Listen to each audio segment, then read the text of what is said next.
It started with a sound that didn't belong on that quiet suburban street, the deep rumble of Harley engines cutting through the afternoon air like thunder rolling across a calm sky. 4 bikers rode in, their black vests bearing the fiery insignia of the Hells Angels, their shadows stretching long on the warm pavement. Neighbors watched from behind curtains, mothers pulled children indoors, and even the wind seemed to hesitate. But amid that rumble and steel, a smaller, softer voice rose, trembling, innocent, and heartbreakingly desperate. "Sir, will you buy my bike?" The men slowed, engines idling low. At the edge of the sidewalk stood a little girl, no more than 6. Her hair was light and messy, her dress too neat for how worn her shoes looked. A pink bicycle with a white basket stood beside her, and in her hands, she clutched a cardboard sign that said, "For sale." The smallest biker, or maybe the kindest, stopped his engine and climbed off. The others followed, heavy boots thudding on the pavement. He knelt before the child, the chrome of his bike glinting behind her like a mirror to a cruel world. Her name was Mira, and her eyes held something that shouldn't exist in a child's face, exhaustion. Behind her, under a tree in the distance, an older woman sat slumped against the trunk, wrapped in a blanket, pale and thin. The biker's throat tightened as Mira spoke again, clutching her sign a little tighter. "Please, sir. Mommy hasn't eaten in 2 days. If you believe in kindness, in second chances, in standing up when the world turns away, please, take a moment to like, comment, share, and subscribe to Kindness Corner." Stories like this one remind us that compassion can still change everything. The biker's name was Ryder. His brothers called him Wolf, but the nickname never really fit. Beneath the tattoos and leather was a man who had lost more than most people could imagine, a father who'd walked away, a son who never came home, and a faith in the world that he thought was long gone. But that day, kneeling on that hot pavement, he felt something stir again.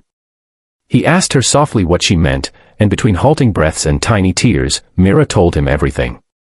Her mother, Clara, had worked at a local catering company owned by a man everyone in town respected, Mr. Hensley, the CEO who smiled on magazine covers and donated to charities for the cameras. When the company downsized, Clara was among those fired. She pleaded with him, begged to keep her job just a few weeks longer so she could feed her daughter.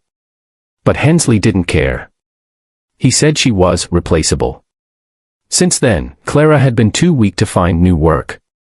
The bills piled up, the fridge emptied, and pride kept her from asking for help. Mira had taken her only toy, her pink bicycle, and decided to sell it for food. Ryder felt something inside him snap, like the last thread holding back years of buried anger.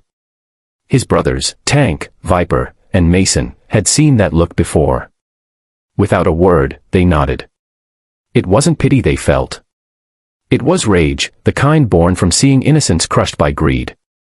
Ryder reached into his vest, pulled out his wallet, and placed a wad of bills in the little girl's trembling hand. "Keep the bike, kiddo," he murmured, his voice low, rough with emotion. But this wasn't the end, not for him. He couldn't just ride away knowing some powerful man had stripped everything from a woman and her child.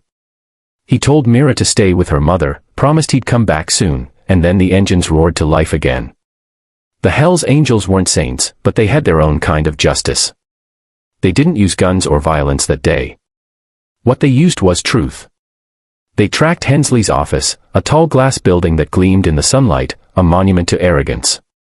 The 4 men walked in like thunder after lightning, boots echoing against marble floors.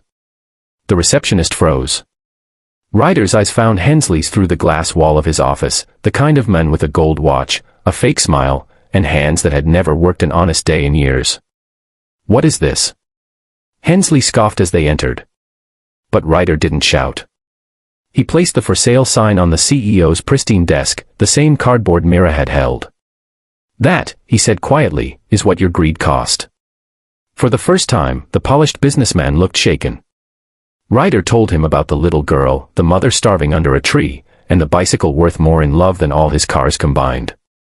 Hensley tried to defend himself, mumbling about business and layoffs. But his excuses died when he saw the fury in those men's eyes, not criminal rage, but moral fire. They didn't hurt him. They didn't have to. Instead, Ryder leaned close and said, "You don't get to buy forgiveness. But you do get a chance to do what's right." By sunset, the news had spread across the town that the CEO who once fired a struggling mother had anonymously donated a year's worth of groceries to families in need, paid off hospital bills for single parents, and rehired those he'd wronged. No one knew what changed his heart.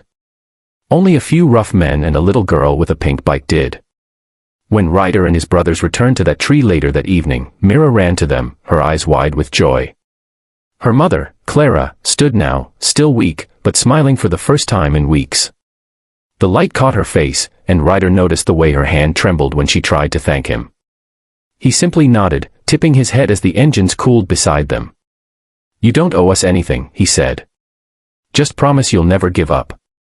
They shared bread that night, the bikers, the woman, and the little girl who'd sold her bike not for toys, but for love. The sunset painted gold across the chrome, the grass, and the cardboard sign that now lay folded in Myra's lap. For a moment, the world didn't seem so broken anymore. If this story has touched your heart, if it reminded you that compassion can come from the most unexpected places, please take a second to like, share, comment, and subscribe to Kindness Corner. Every click helps stories of real kindness reach those who need hope the most. And before we end, tell us in the comments below, what would you have done if you were in Ryder's place? Because sometimes, all it takes is one act of courage to make the whole world believe in kindness again.